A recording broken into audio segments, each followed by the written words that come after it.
Yun. Pero ako rin meron din akong participation sa ating kasal-kasalan dito. Flowers Flower for girl ka Claudine. ngayon. O, ako ang flower girl.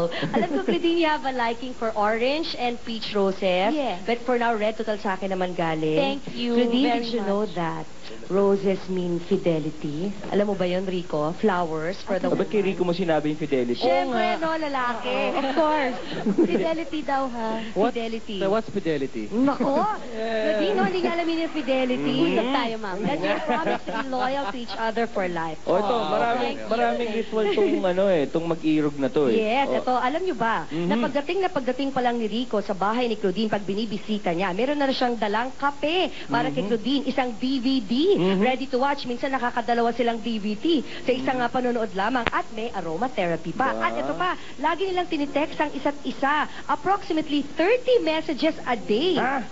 10 calls a day na 10 to 15 minutes each lang per call kasi ayaw na ayaw pala ni Rico ang nagtetelebabad. So, enough ng 10 to 15 minutes a day. Tsaka hindi nagre-regalo si Rico pag walang occasion. Pag okasyon lang. Tapos kuripot daw kayong dalawa?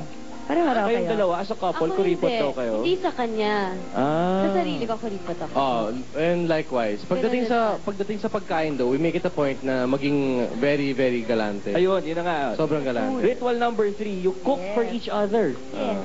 Talaga, anong favorite dish ng bawat isa? Oh, Rico, anong favorite dish ni Claudine? Ang favorite ko sa kanya is yung her dessert, yung mango royal.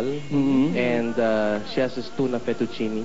Wow. Tuna Ginagawa- fettuccine, ha? Tuna na fettuccine na inaaraw-araw ko. What about Rico? What's his favorite? What's my favorite? Yeah. that Anong he ginagawa ni cooks? Rico? He cooks baked, what's that? Macaroni. Ay, no. Yung cheese. Macaroni soup. Macaroni soup. macaroni soup. And Yeah, chicken macaroni soup Yun. and steak. you also Ayun. like the baked garlic. And the with baked cheese. garlic. I don't know what you call it. Yung, Bry ba yun? No, right. Alam mo, may nagugutom na ako sa pinauso inyo. siya. What's, Yan.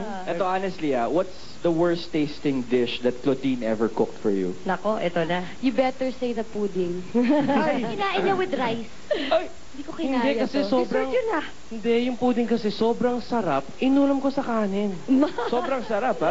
Masarap. Ibang klase ito ah. Oh, pero in all honesty, Ryan, wala pang ginagawang dish si Claudine na hindi masarap. Naman. Okay. Yan ang sagot, Ito, siyempre. pag naglalambing daw si Rico, ano to, lumalawit ang labi? Paano yun? Ay, parang namamagay O, labi. demo nga, demo. Paano ka maglambing, Rico? Lumalawit ang labi. Paras na pala ako gusto niya. Sige na. Sige na. Nagpapa-baby baby. Bigyan mo na ako. Yeah. Ito naman, Rico is fond of writing love letters. Mas marami pa raw kaysa kay Claudine. Oo. Talaga?